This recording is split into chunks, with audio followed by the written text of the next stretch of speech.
The first time I touched the alien queen's armor, it felt like brushing my hands across living stone. It was smooth, silvered, and yet somehow warm, pulsing faintly as if it had veins beneath the metal. I had been ordered, no invited, to repair it. Me, a human engineer from a world the Galactic Council barely acknowledged.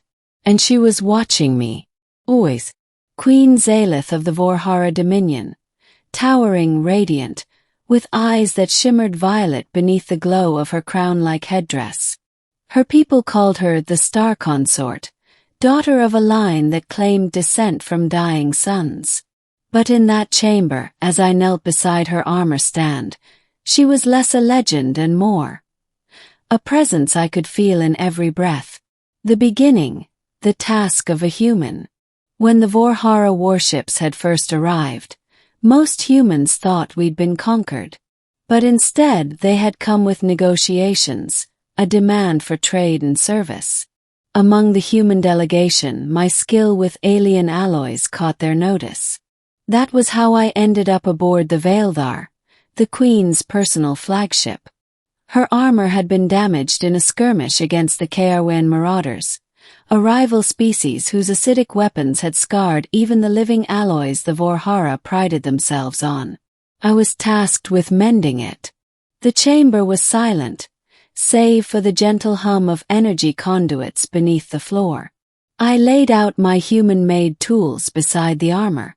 A small plasma torch, a resonance scanner, an old-fashioned kit of manual brushes and applicators. Alien repair drones had failed where I might succeed. Sometimes organic touch mattered more than programmed precision. I whispered to myself as I worked, the way I always did. Metal has memory, I believed, and speaking to it helped coax it back to shape. As my hands traced the scars, I felt Zalith step closer. "You talk to it," she said. Her voice was melodic, but sharp like a blade pulled across glass. I stiffened, tools trembling. "It helps me focus." "I know it sounds ridiculous." "No," she circled me, slow and deliberate. "It sounds human. You treat the armor as though it is alive." "Isn't it?" I asked before I could stop myself. Her lips curved in something between amusement and curiosity. "Perhaps you understand more than I expected." Middle. The whisper of the Queen. Hours passed. My hands grew steady, the alloy responding to my touch, re-knitting where I applied the healing paste, reshaping under careful thermal adjustments. I felt as if the armor recognized me. I was sweating, my heart racing with both effort and awareness that she had not left my side. Finally I reached the chest plate. It bore the deepest scar, a hollow gouge near where a heart would rest. My hands slowed, reverent. "That one," Zalith said quietly, "nearly killed me. Their acid burned through the layers. A shield failed. I should have perished." I looked up at her. For the first time, her eyes softened, losing their unshakable queenly fire. In that instant she looked mortal. "Why didn't you?" I asked. "Because someone pulled me from the battlefield before the final strike landed. One of my guard. She died in my place." The weight of her words hung between us. I returned to my work, hands steady but my mind wandering. This armor was more than metal. It was memory, sacrifice, survival. When I finished sealing the scar, I leaned back, exhausted. That was when I felt her move. The Queen crouched beside me, impossibly graceful for someone clad in regal robes woven with star thread. Her face was inches from mine, her breath warm against my cheek. "You mend with such care," she whispered. Her voice had dropped lower, intimate. "More care than even my own artisans." I swallowed hard, not daring to move. "I just do what I know."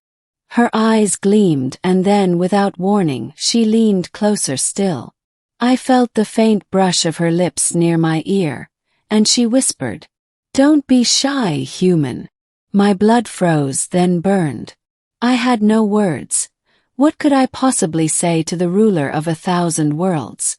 She drew back slowly, watching me with that faint, knowing smile. I see fear in you, but not the fear of me. You fear yourself. I stood too quickly, tools clattering. I should finish the adjustments. My voice cracked, betraying me.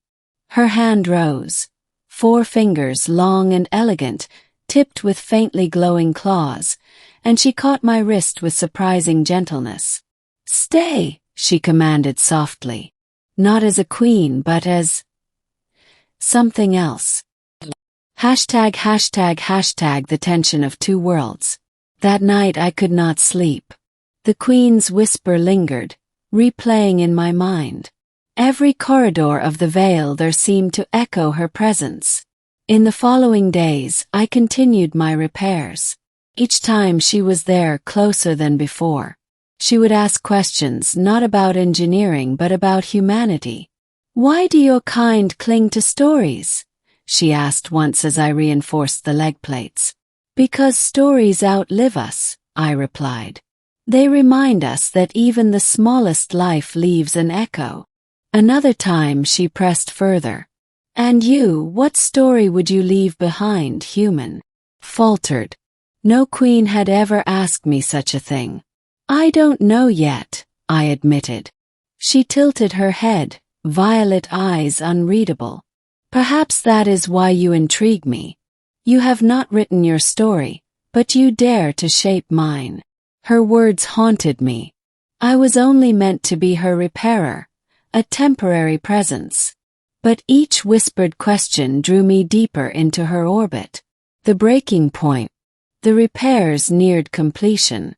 On the final day, I tested the suit, ensuring the joints moved freely.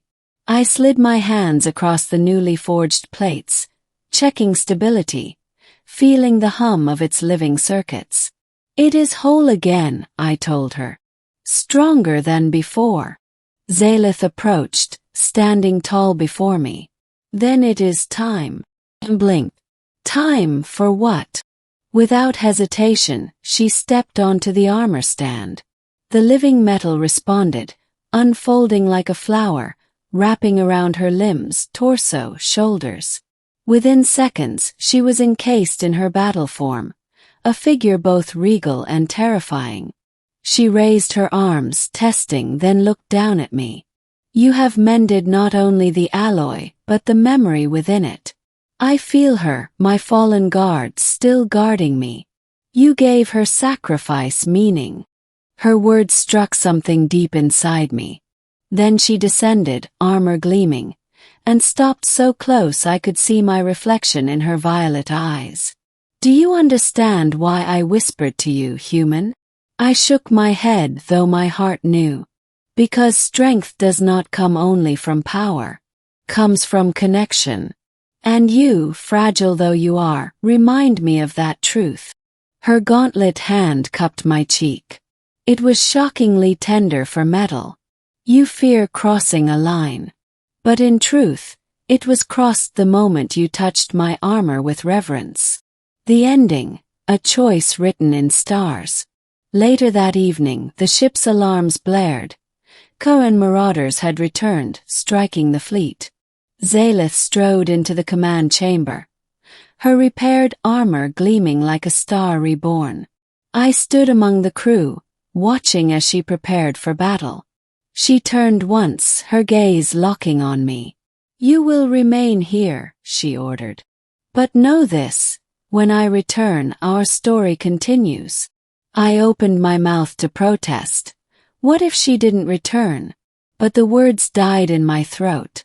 She was already moving, her guard following. The battle raged for hours. Through the viewing screens, I saw her descend onto the battlefield, luminous, unyielding. Her armor held against acid and fire. Her strikes felling enemies with a grace no warrior could match. She was a queen, yes, but also a force of nature.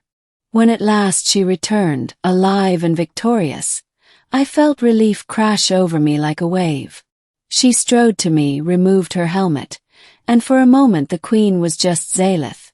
Eyes soft, lips curved. "You doubted my survival," she teased. "I feared losing."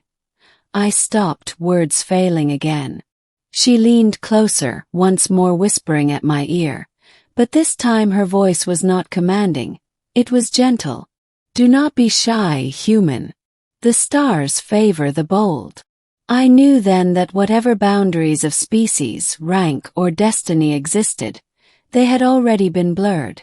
I had mended her armor, but she had mended something in me too, the belief that even the smallest story could matter to the vastness of the cosmos. And as her hand rested against mine, I realized my story had only just begun, written not in the language of humans or aliens, but in the whispers of two souls who had dared to reach across world.